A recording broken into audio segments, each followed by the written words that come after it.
തോന്നുന്നത് നമ്മുടെ ആഗ്രഹമാണ്, അവർക്കും അതുപോലെ തോന്നണ്ടേ.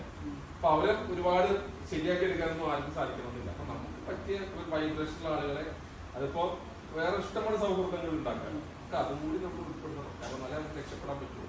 കാരണം പലപ്പോഴും പലതും മനസ്സിൽ വെച്ച് സങ്കടപ്പെടുകയും അത് ഇങ്ങനെ അമർത്തി വെക്കുകയും ചെയ്യുന്നതാണ് രോഗങ്ങളുടെ ഒരു പ്രധാന കാരണം. അപ്പൊ നമുക്ക് ഇമോഷൻസ് ഒക്കെ നമുക്ക് എക്സ്പ്രസ് ചെയ്യാൻ പറ്റുന്നില്ല. ദേഷ്യമുണ്ട്, സങ്കടമുണ്ട്, കരച്ചിലുണ്ട്, ചിരിയുണ്ട്, എല്ലാം ഉള്ളിൽ ഡെപ്പോസിറ്റാണ്. അത് രോഗങ്ങളായി മാറും.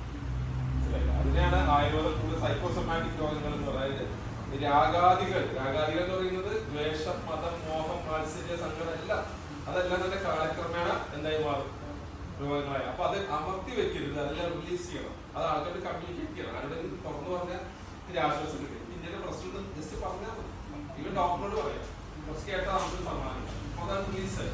അപ്പൊ നമ്മൾ അമർത്തി വെക്കാതെ എല്ലാം മനസ്സ് തുറന്ന് സംസാരിക്കുകയും ചെയ്യുന്ന അന്തരീക്ഷം കൂടി നമ്മൾ ഉണ്ടാക്കിയെടുക്കുകയാണെങ്കിൽ അസുഖങ്ങളുടെ അളവ് എന്ത് ചെയ്യും, കുറഞ്ഞു. അപ്പൊ ശാരീരികവും മാനസികവും ആയിട്ടുള്ള ഒരു നിലവാരത്തിലൂടെ നമ്മൾ മുന്നോട്ട് പോകണം.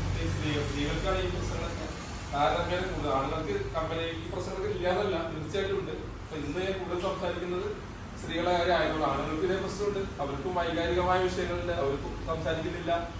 ഒരു പഠനം പറയുന്നത് 45 വയസ്സിന് ശേഷമുള്ള ആത്മഹത്യ ഏറ്റവും കൂടുതൽ കാണുന്നത് ആണുങ്ങൾക്കാണ്, സ്ത്രീകൾക്കല്ല. സ്ത്രീകളെ പിടിച്ചിട്ട് എന്തൊക്കെ പറഞ്ഞാലും എങ്ങനെയെങ്കിലൊക്കെ സഹിക്കും. ആണുങ്ങൾ